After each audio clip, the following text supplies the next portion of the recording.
ప్రపంచ కుబేరుడు Elon Musk రాజకీయాల వైపు అడుగులు వేశాడు. తాను రాజకీయ పార్టీ ప్రారంభించనున్నట్లు తన ఎక్స్ అకౌంట్లో ప్రకటించారు.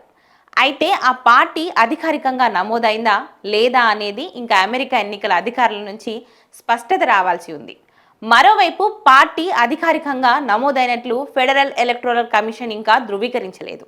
దానికి సంబంధించి ఇంకా ఎలాంటి పత్రాలను కమిషన్ ప్రచురించలేదు. అయితే పార్టీని ఎవరు నడిపిస్తారు, పార్టీ విధి విధానాలు ఎలా ఉండబోతున్నాయనే అనే విషయాలు మస్క్ ఇప్పటి వరకు ఎక్కడా వెల్లడించలేదు.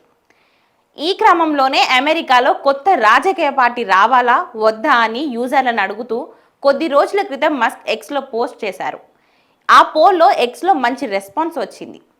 ప్రస్తావిస్తూ శనివారం మస్క్ మరో పోస్ట్ చేశారు. అందులో అవకాశాలు రెట్టింపయ్యాయి. మీకొక్క కొత్త రాజకీయ పార్టీ కావాలి, తప్పకుండా అది నెరవేరుతుంది అని రాశారు. వృద్ధ అవినీతి కారణంగా మన దేశం దివాలా తీయడం విషయానికొస్తే మనం ప్రజాస్వామ్యంలో కాదు, ఏకపార్టీ వ్యవస్థలో జీవిస్తున్నాం. మీకు తిరిగి స్వేచ్ఛను అందించేందుకు అమెరికా పార్టీ ఏర్పడిందని మస్క్ తన పోస్ట్లో ప్రకటించారు.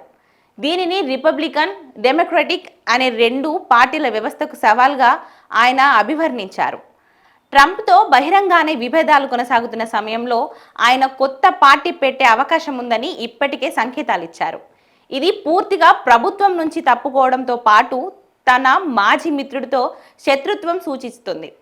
అయితే 2024 ఎన్నికల సమయంలో ట్రంప్కు మద్దతుగా నిలిచారు మస్క్.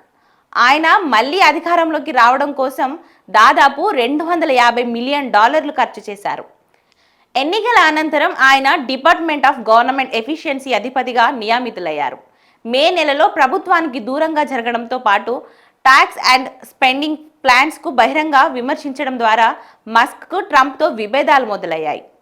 ట్రంప్ అత్యద్భుతమైనదిగా చెప్తున్న ఈ బిల్లును స్వల్ప మెజార్టీతో అమెరికన్ కాంగ్రెస్ ఆమోదించింది. దీనిపై ఆ వారంలోనే ట్రంప్ సంతకం చేశారు. మొత్తం మీద ప్రపంచ కుబేరుని రాజకీయ ప్రయాణం ఏ తీరాలకు చేరుతుందో వేచి చూడాల్సిందే మరి.